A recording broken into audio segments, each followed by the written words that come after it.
Hello student, how are you all? Hope you all are safe at your home. I am Lalita Adhikari, your biology teacher. Today I am going to start first chapter of biology, the living world. This is the first chapter of Unit 4, Diversity in Living Organisms. Student, you know that the earth is a home for diverse living organisms. The organisms live in a various habitat like forest, mountain, desert, freshwater and even hot spring and polar regions. Almost every place of earth, living things possess certain characteristics which make them different from non-living things. Some of important characteristics you can see in this flowchart. Here you see growth and development, obtain and uses of energy, reproduce. They can produce their young one. Different level of organizations. In class 10th you learn it that there is a different level of organization, cellular organization, tissue level organizations, organ level organization and organ system level of organization, made up of cells, response to the environment. We read all these characters one by one. The first is growth and development. All living things grow, which means increase in a size by enlarging by the cell division. All living things change to form fully functional mature form. All living things have a lifespan. Lifespan is the time period between birth and natural death. Okay, so growth, living things grow by increase in a mass and increase in a number of individual or cell. Here you see all the living organisms, either it is plant or animal, insects, all living organisms showing growth. But non-living things like mountain and sand dungs also grow in a size, but just by accumulating the material on their external surface. If I talk about sand dung, if I accumulate more sand over it, what happened? It increase in a size, but can it increase inside? Can the sizes increase in inside or only in an external part? Obviously external. Thus, growth in a living things is internal while the non-living things is external. Okay, this line is very important that growth in a living things is internal and non-living things is external. The next one is reproduction. All the living things reproduce. You know that reproduction is the process of producing new organisms of the same type. There is two types of reproduction, asexual and sexual. What is asexual? Where single parents are involved. And example, fungi and other amoeba, paramecium, so many.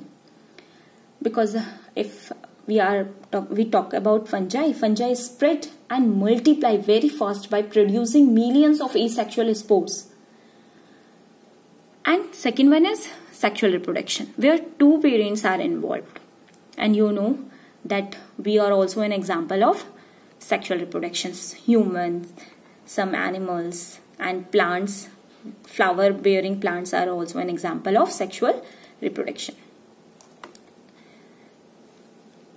Next, and very important, that some organisms like mule, sterile worker bee, infertile, do not reproduce. Infertile, that means they do not reproduce. So, can we say that they are non-living? Obviously not. They are living. Mule and sterile worker bee are also living, but they are infertile. That means they cannot reproduce their young one. Hence, reproduction also cannot be an all-inclusive definition or defining characteristic of living organism. Okay. The next is metabolism. What is metabolic process? What is metabolism? Metabolism is a set of a chemical reaction in an organism. All the living organisms, either it is plant or animal, they all have a set of a chemical reaction. And this chemical reaction is called metabolism. Some substances are broken down to yield energy and some substances are synthesized. Here you see that there is two process, anabolic process and catabolic process. Okay, so we are normally saying that metabolism is a characteristic of living things, the sum of total anabolic or catabolic process. What is anabolic? The process of building up or synthesized of a complex substance from the simple one. Like photosynthesis is a process of anabolic. When the simple substance are formed, a complex substance. Here you see that complex substance is formed. Is that clear? So anabolic, when the simple substance synthesize the complex one, is anabolic process. An example, photosynthesis. Plants are doing the photosynthesis process. How? They take carbon dioxide and water. With the help of chlorophyll and sunlight, they form glucose. Glucose is a complex substance. So when the simple substance synthesize the complex substance, this process is anabolic. Always you write the chemical equation of photosynthesis process or not. So metabolic is a set of a chemical reactions. Okay, and first type is anabolic and the second one is catabolic. In a catabolic process, what happened? The complex substance break down into the simple one.